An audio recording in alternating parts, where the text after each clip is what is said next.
नमस्कार मेरे प्यारे साथियों, आज हम बात करेंगे राजस्थान नगर पालिका अधिनियम 2009 अध्याय नंबर 4 नगर पालिका संपत्ति, जिसमें धारा 67 से लेकर 75 तक धाराओं का उल्लेख किया गया है।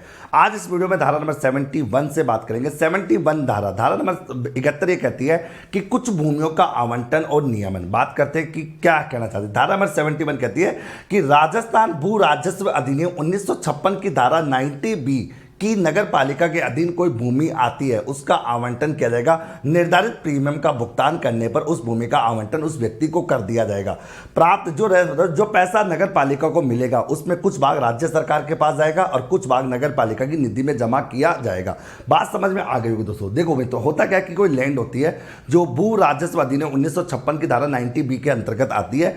उस लैंड पर क्या होता है कि आपको वो भूमि आवंटित कर दी जाएगी, लेकिन नगर पालिका को आप अगर निर्धारित फीस जमा करा देते तो 90B के दर्जे पर दोस्तों वो भूमि आपको मिल जाएगी। नगर पालिका को जो भी पैसा मिलता है उसमें कुछ पैसा वो राज्य सरकार को देती है और कुछ नगर पालिका निधि में जमा कराती है। ये बात धारा नंबर 71 में बताई गई। ओके, धारा नंबर 72 क्या कहती है? तो ये कहती है नगर पालिका कार्यों के लिए सरकार द्वारा नियुक्त अधिकारियों द्वारा अनुबंध और कार्य के लिए भुगतान। इसका मतलब है कि नगर पालिका के अंडर में कोई काम करने के लिए राज्य सरकार किसी व्यक्ति को अपॉइंट कर सकती है, यानी किस अथॉरिटी को अपॉइंट कर सकती है। लेकिन ध्यान रखना, वो राज्य सरकार जिस व्यक्ति को अपॉइंट करती है उसकी एक लिमिट तय की जाती है कि इस लिमिट तक वो काम करेगा। ओके, और उसके लिए उसे नगर पालिका की परमिशन लेने की जरूरत नहीं होती। और दोस्तों एक और बड़ी बात है कि नगर पालिका के कार्यों को करवाने के लिए राजस्थान सरकार या राज्य सरकार किसी व्यक्ति को जो अपॉइंट करेगी उसकी जो फीस है वो नगर पालिका को देनी होगी, लेकिन वो राज्य सरकार के अंडर में रहते हुए काम करेगा।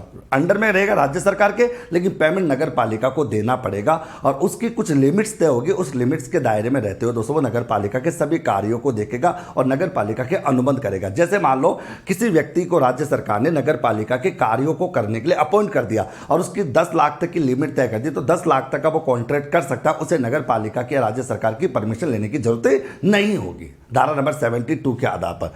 दोस्तों धारा नंबर 73 कहती है संपत्तियों के ट्रांसफर और अनुबंध के संबंध में प्रावधान। इसका मतलब है कि नगर पालिका जो है वो किसी भी स्थायी और अस्थायी चल और अचल संपत्ति को दोस्तों पट्टे पर विक्रय के माध्यम से या अनुबंध के माध्यम से ट्रांसफर कर सकती है, अनुबंध कर सकती है दोस्तों। और कौन सी भूमि? सरकारी भूमि। अब बात आता है कि सरकारी भूमि कौन सी होती है।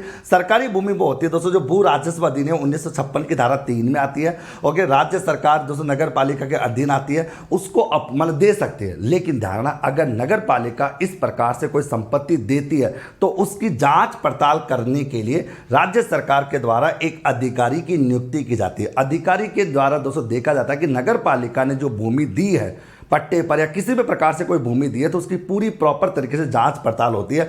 अगर उसको लगता है कि जांच पड़ताल गलत है और उसको पता चलता है कि यार ये भूमि का जो अलॉटमेंट हुआ है वो बहुत ही गलत तरीके से किया गया, फ्रॉड किया गया, तो उस केस में दोस्तों क्या होगा, राज्य सरकार राजपत्र में प्रकाशन के माध्यम से उसे क्या कर देगी, रद्द कर देगी दोस्तों के। फिर अपन कैसे ना, और यहाँ पर उस व्यक्ति को उस भूमि के मामले से बेदखल कर दिया जाएगा, ये ध्यान रखना। ओके, ये बात धारा नंबर 73 में बताई गई है दोस्तों।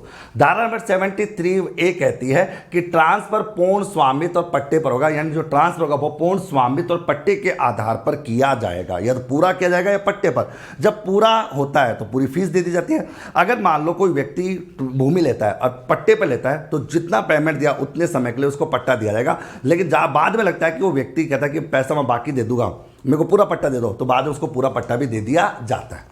फिर दोस्तों धारा नंबर 73B क्या कहती है? 73B कहती है कि आवंटन रद्द करना और पट्टा विलय को रद्द करना। अगर मान लो कि राज्य सरकार को लगता है कि जिस व्यक्ति ने कोई भूमि ली है उसमें मिथ्या घोषणा की है, गलत तरीके से डॉक्यूमेंट जमा करा के उसने भूमि को प्राप्त कर लिया, तो दोस्तों उस आवंटन को 7 दिन के भीतर नोटिस देकर रद्द कर दिया जाएगा। लेकिन दोस्तों मान लो जिस व्यक्ति ने वो भूमि ली है वो इसकी अपील भी करेगा, अपील करेगा 15 दिन में। राज्य सरकार या राज्य सरकार के अंडर में कोई प्राधिकृत व्यक्ति उसको अपील करेगा। इस अपील की जो सुनवाई वो सिविल न्यायालय में नहीं होगी, वो राज्य सरकार या राज्य सरकार के अधिकृत व्यक्ति के समक्ष से दोस्तों इस अपील की सुनवाई होगी।